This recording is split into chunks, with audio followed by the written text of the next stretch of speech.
Only a day after the assassination of American President John F. Kennedy, the BBC introduced the British television-watching audience to its new science fiction series, Doctor Who. Who knew that 60 years later, Doctor Who would still be gracing our screens, more or less.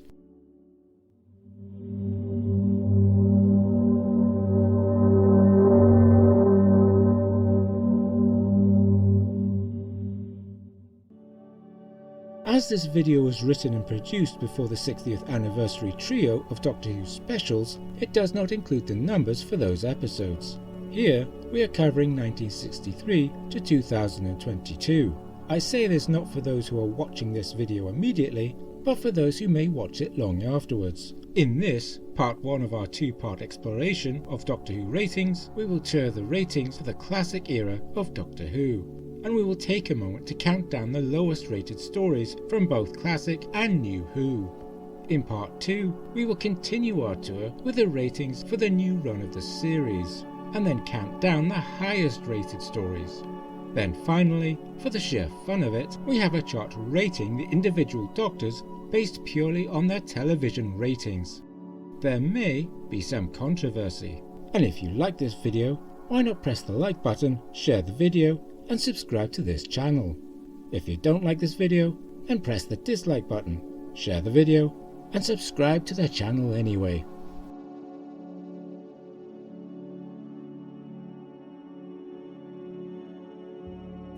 From 1963 to 1989, the format of Doctor Who was based on the serial, 3, 4, or 6 24-minute episodes, except during the 6th Doctor's tenure, where 45-minute long episodes were not uncommon. The result of this serial format is a classic series of almost 700 episodes. For obvious reasons, I have chosen to present each serial's ratings as an average of the individual episodes making up that serial story. So, let's get down to it.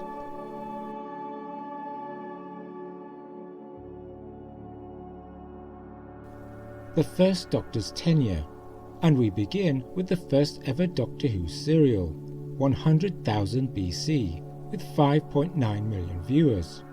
The first episode was titled An Unearthly Child, which is why the serial as a whole is often referred to by that name.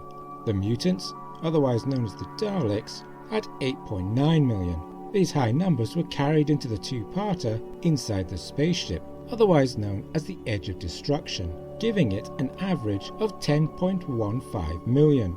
Marco Polo had relatively stable ratings across the serial, averaging 9.47 million.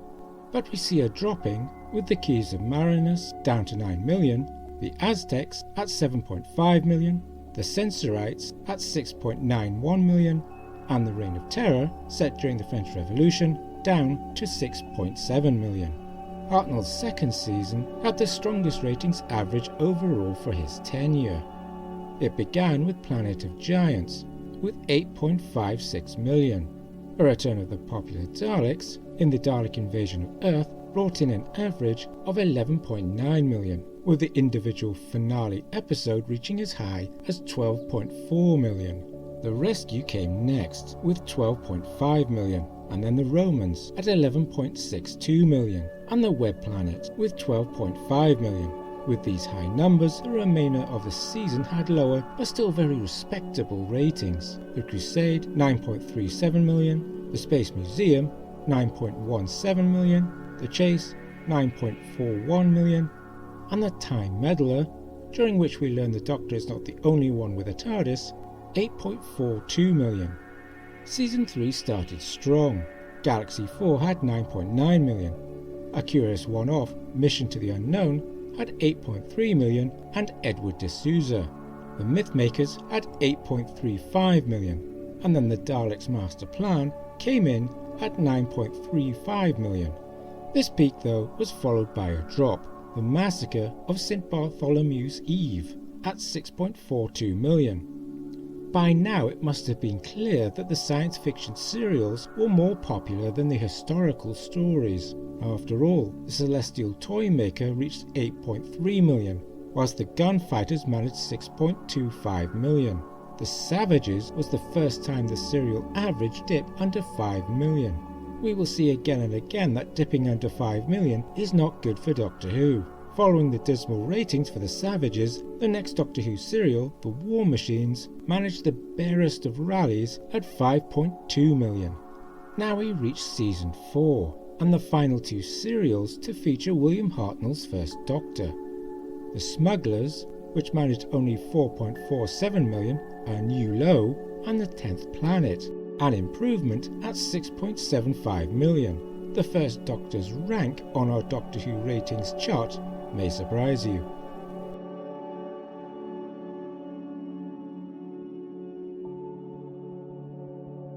It was time for the Daleks and Patrick Troughton to rescue the series. The Power of the Daleks brought in 7.8 million, a definite improvement, and then the Highlanders, 7.05 million. This though ended the run of the pure historical serials. From this point on, Doctor Who would be a mostly science fiction series. Patrick Troughton's first season had solid ratings, The Underwater Menace at 7.47 million, The Moonbase at 8.32 million, The Macra Terror 8.2 million, and The Faceless Ones 7.38 million. Then there was a surprising drop for The Evil of the Daleks at 6.42 million. Was the Dalek shine wearing off? Season 5 was again reasonably strong for Troughton, and we can see a gradual climb from the Tomb of the Cybermen at 6.7 million to the Web of Fear at 7.6 million. Fury of the Deep and The Wheel in Space both dropped a little, 7.2 and 7.25 million respectively. Season 6 was harsher.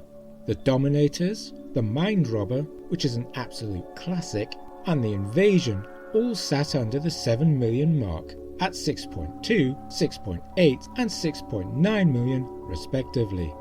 The Crotons, not the Croutons, that's something else entirely, clawed back a little dignity with 8 million, but after this serial the ratings average dropped. The Seeds of Death at 7.2 million, The Space Pirates at 5.9 million, and then Troughton's swan song, The War Games, at only 4.9 million. Ouch.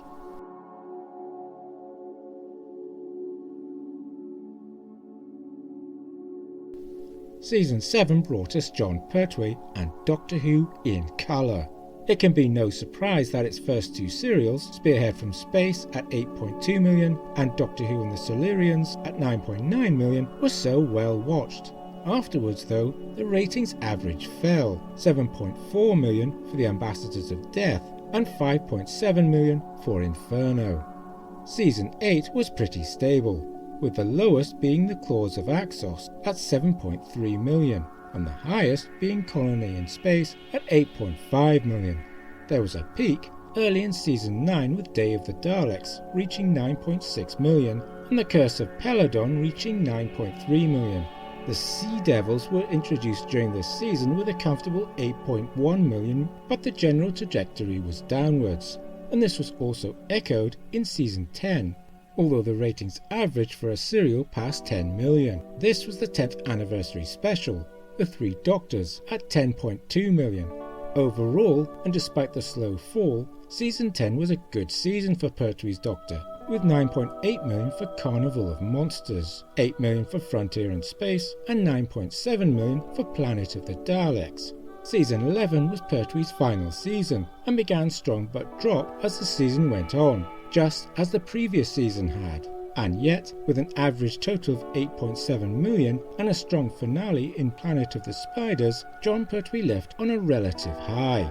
But how does he rank on our Doctor Who ratings chart? You will have to wait to find out.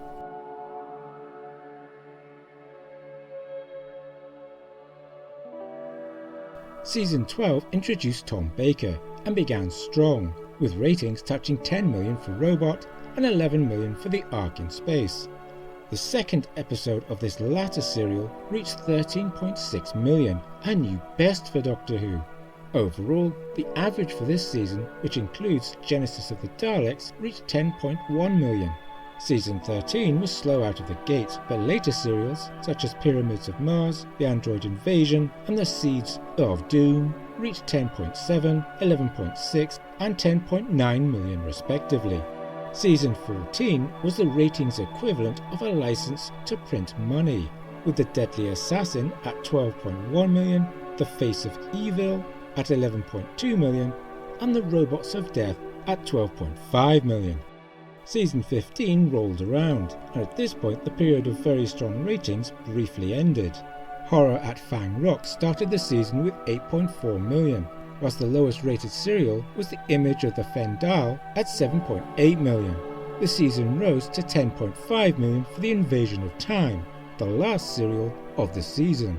Season 16 had a story arc better known as The Key to Time, and it was the third lowest rated season of Tom Baker's tenure, although in the fourth Doctor's case that is hardly cause for commiserations. The four-part serial The Power of Kroll started with 6.5 million on its first episode and leapt up to 12.4 million for its second. Overall, it reached 9.4 million. Season 17 is a curiosity.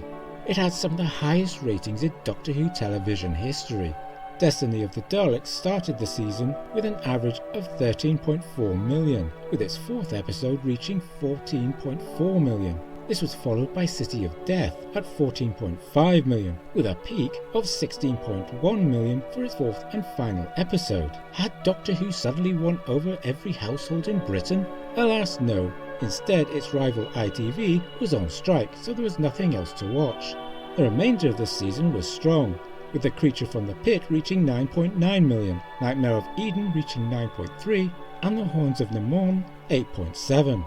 And then, in one of those historical ironies, the final planned serial of the season, Shudder, had to be cancelled because of industrial action at the BBC. After the heights of season 17, season 18 was quite the disappointment, with ratings hovering around 5 and 6 million. Warriors Gate salvaged some dignity, and the season finale and Tom Baker's final turn, Logopolis, reached 6.6 million. Baker's last season had an overall average of only a painful 5.8 million.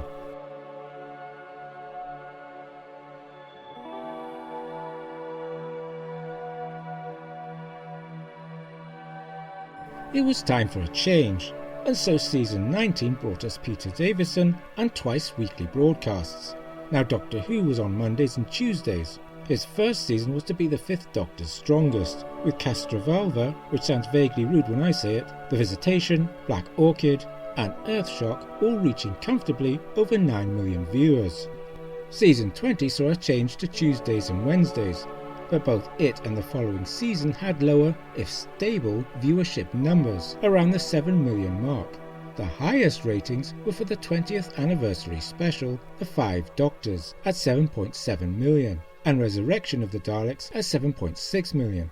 The Caves of Androzazi, Davison's final serial, saw 7.2 million.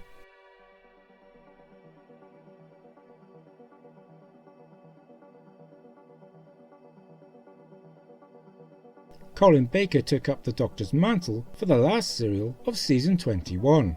This was The Twin Dilemma, which reached 7.3 million viewers. He was not the only change for season 22. Doctor Who returned to one weekly broadcast on Saturday, and also the episodes doubled in size, although that might be due to Perry. This new season continued the rating stability of Peter Davison's second and third seasons, although Attack of the Cybermen managed to reach 8 million. By now though, Doctor Who was looking dated and the classic era series was dying. After an 18-month hiatus, and in Doctor Who a hiatus is seldom a good thing, season 23 saw a 4-serial story arc called Trial of a Time Lord, and was made up of The Mysterious Planet, Mind Warp, Terror of the Veroids, and The Ultimate Foe. The ratings were 4.3 million, 4.8 million, 5.07 million, and 5 million respectively. The Ultimate Foe turned out to be a television producer, and Colin Baker was out. But does he rank at the bottom of our Doctor Who ratings chart?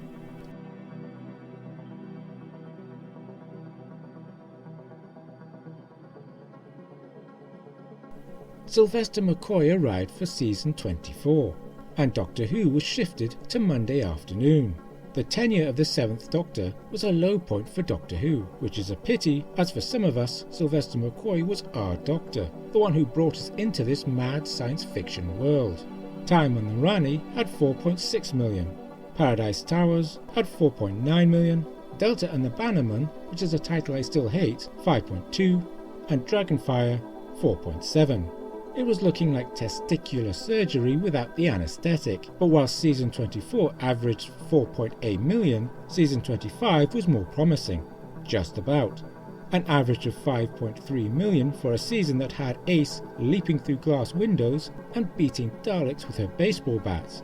Remembrance of the Daleks, 5.3 million. The Happiness Patrol, 5.3 million. Silver Nemesis, the high point of the season, 5.5 million. And The Greatest Show in the Galaxy, 5.4 million. Well, at least the ratings couldn't get any worse. Oh wait, they could. Season 26 brought us 4 serials, and not a single one rose above the 5 million viewer mark. Battlefield was so low the characters might well have been minors, a serial average of only 3.65 million. Crikey. Ghostlight was a corpse at 4 million. The Curse of Fenric was a little better at 4.1 million. And in another universe, Survival, at only 4.9 million, might have crossed 5 million. And then, like that, Doctor Who was gone.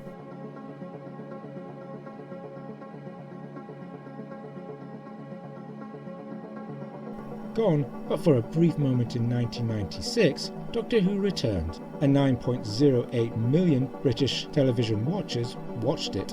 And yet, with the last of its end credits, there was only silence.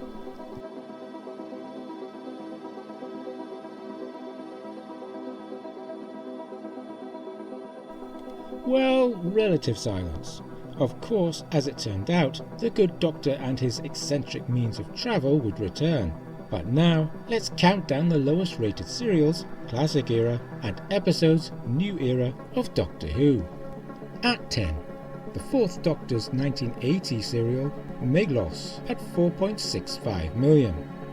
At 9, from 1987, the 7th Doctor's Time and the Rani, at 4.62 million. At 8, the 13th Doctor's Flux episode from 2021, Village of the Angels, at 4.57 million. At 7, the 1st Doctor's 1966 serial, The Smugglers, at 4.47 million. At 6, Eve of the Daleks, the 13th Doctor's 2022 New Year's Day special, at 4.4 million.